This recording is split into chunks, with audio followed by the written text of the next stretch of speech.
Assalamualaikum warahmatullahi wabarakatuh. Perkenalkan, kami dari kelompok 5, yaitu saya sendiri Maya Sari dan saya Neti Anggriani. Nah, di sini kami akan membahas tentang hasil penelitian kami, yaitu proposal yang berjudul Pengaruh Media Sosial Terhadap Hasil Belajar Siswa pada Pembelajaran PAI kelas 10 di SMAN 01 Simpang Hilir.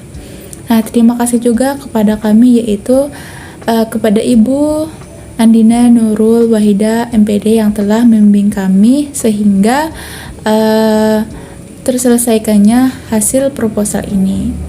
Nah, langsung saja yang pertama saya sendiri akan menjelaskan hasil proposal kami. Nah, itu yang pertama latar belakang. Nah, media sosial adalah salah satu sumber pendidikan bagi masyarakat. Beberapa jenis informasi dapat dengan mudah diakses dan diperoleh masyarakat. Karena melalui media sosial, penyebaran informasi tentang perkembangan di bidang pendidikan lebih mudah untuk dapat diakses dan ditemukan. Ketersediaan informasi pendidikan dapat ditemukan dan disaring berdasarkan usia. Kepentingan yang biasanya ingin dicari, penggunaan situs media sosial yang berlebihan membuat turunnya motivasi belajar siswa, sehingga proses pembelajaran terganggu hingga mengakibatkan hasil belajar menurun. Hal ini disebabkan karena kebanyakan siswa menghabiskan waktu untuk bermain media sosial saja daripada belajar dan juga mengubah gaya hidup mereka, bahkan mengubah cara perilaku berkomunikasi dan bersosialisasi dengan lingkungannya. Nah, rumusan masalah dari penelitian kami itu yang pertama, apa saja dampak situs media sosial yang sering siswa gunakan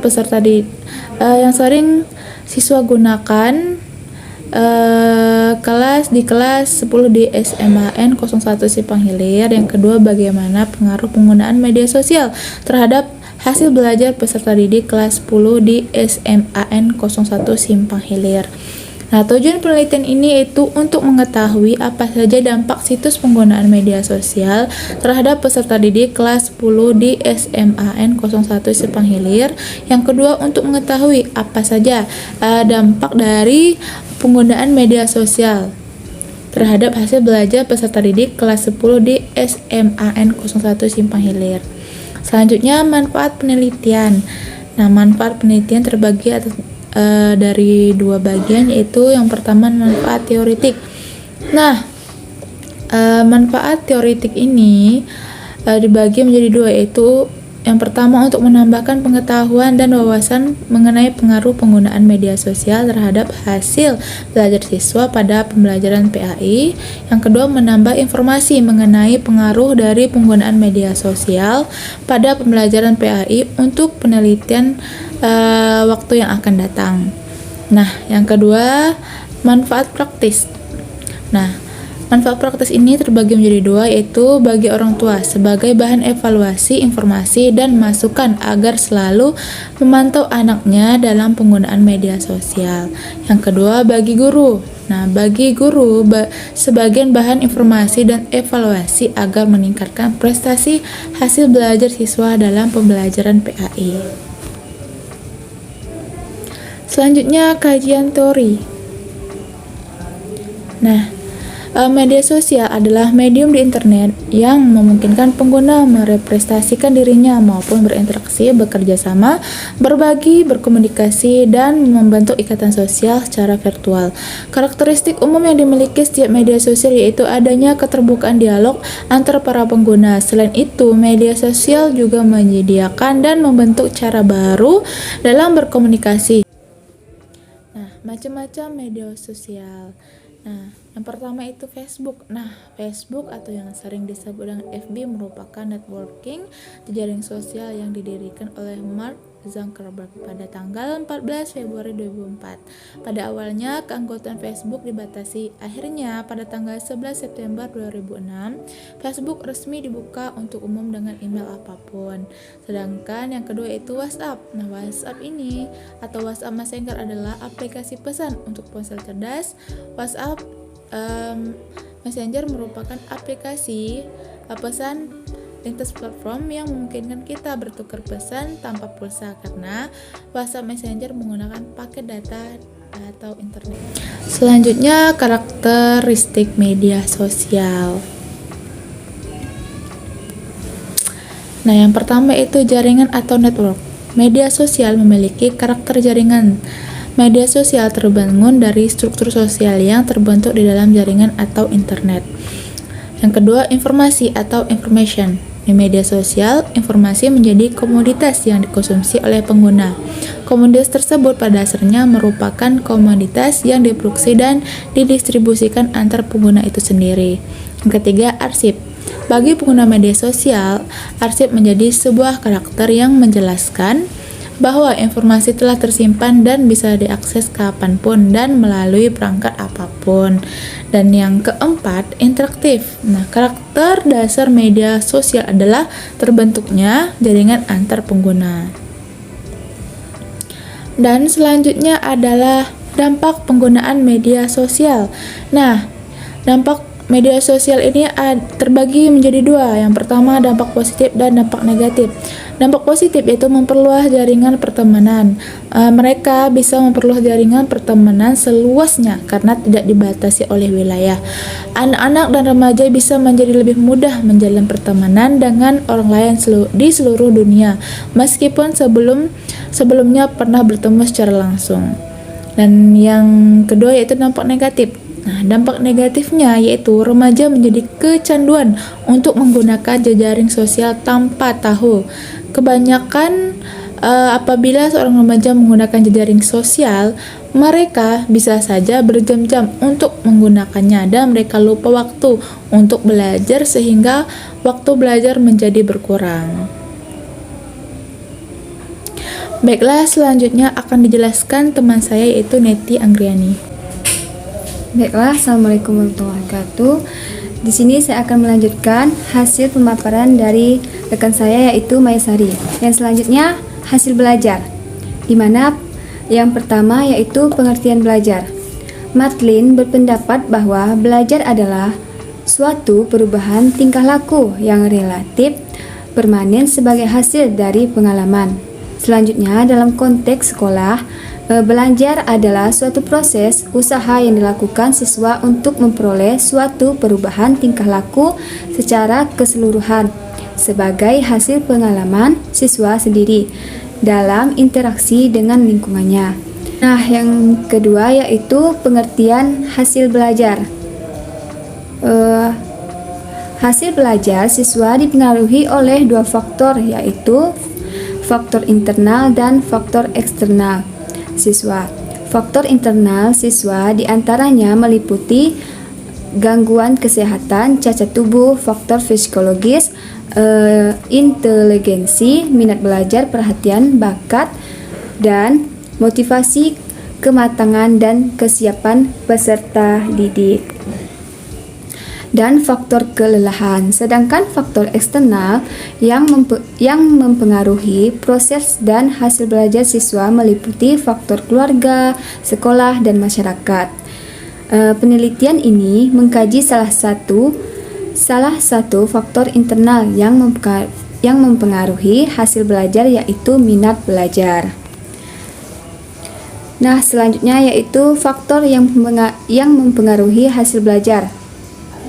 Faktor-faktor yang mempengaruhi hasil belajar dapat digolongkan menjadi dua kategori, yaitu internal dan faktor eksternal. Faktor internal adalah faktor yang ada di dalam individu yang sedang belajar, sementara faktor eksternal adalah faktor yang ada di luar individu. Nah, selanjutnya pembelajaran pendidikan agama Islam. Pembelajaran yang didefinisikan dalam kata mengajar berasal dari kata ajar yang berarti petunjuk yang diberikan kepada orang supaya diketahui ditambah dengan awalan pe dan akhiran an menjadi pembelajaran yang berarti proses perbuatan cara mengajar atau mengajar sehingga anak didik mampu mengajar. Selanjutnya pendidikan agama Islam. Menurut Jakiyah Derajat, pendidikan agama Islam adalah suatu usaha untuk membina dan mengasah peserta didik agar senantiasa dapat memahami ajaran Islam secara menyeluruh. Yang kedua yaitu penilaian, di mana sebagai pedoman hidup mencari kebahagiaan hidup di dunia dan akhirat. Yang ketiga, penyesuaian mental, yaitu untuk menyesuaikan diri dengan lingkungannya, baik lingkungan fisik maupun lingkungan sosial, dan dapat mengubah lingkungannya sesuai dengan ajaran agama Islam. Nah, selanjutnya yaitu tujuan pendidikan agama Islam. Menurut Muhaimin, pendidikan agama Islam bertujuan agar siswa dapat memahami, menghayati, meyakini dan mengamalkan ajaran Islam sehingga menjadi manusia muslim yang beriman, bertakwa kepada Allah Subhanahu wa taala dan berakhlak mulia. Nah, selanjutnya yaitu metode penelitian. Yang pertama yaitu pendekatan dan jenis penelitian. Jenis penelitian ini menggunakan pendekatan kuantitatif yang menggunakan media data statistik. Penelitian kuantitatif merupakan suatu proses penelitian yang menghasilkan data yang berupa angka-angka, tulisan, atau ungkapan yang diperoleh langsung dari lapangan atau ungkapan yang diperoleh langsung dari lapangan wilayah penelitian yang berkaitan dengan tingkat prestasi belajar siswa yang dipengaruhi oleh media sosial. Selanjutnya, tempat dan waktu. Nah, tempat dan waktu penelitian ini dilaksanakan di SMA N01 Simpang Hilir di Jalan Pramuka, Kabupaten Kayong Utara. Selanjutnya yaitu populasi dan sampel. Nah, yang pertama populasi. Menurut Sugiono, menyatakan populasi ialah wilayah generalisasi yang terdiri atas objek atau subjek yang mempunyai kualitas karakteristik tertentu yang ditetapkan oleh peneliti untuk dipelajari dan ditarik kesimpulannya. Nah, yang selanjutnya yaitu sampel, di mana sampel merupakan bagian dari populasi yang mewakili populasi untuk mengambil kesimpulan dan penelitian.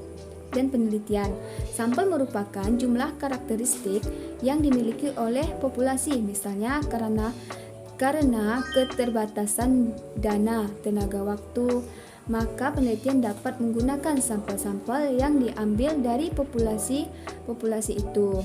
Nah, selanjutnya yaitu teknik dan instrumen pengumpulan data. Yang bagian A, teknik pengumpulan data. 1.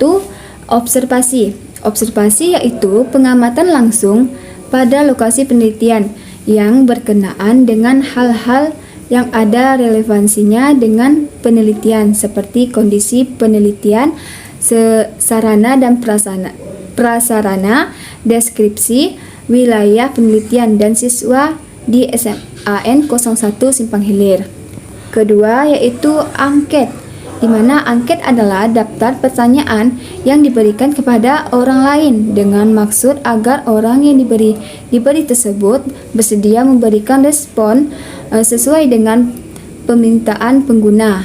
Yang ketiga, dokumentasi. Dokumentasi berasal dari kata dokumen yang artinya barang-barang tertulis. Dalam melaksanakan metode dokumentasi, penelitian menyelidiki benda-benda seperti buku-buku, benda-benda yang ada di dalam laboratorium komputer dan rapor untuk melihat tingkat prestasi siswa di SMAN 01 Simpang Hilir.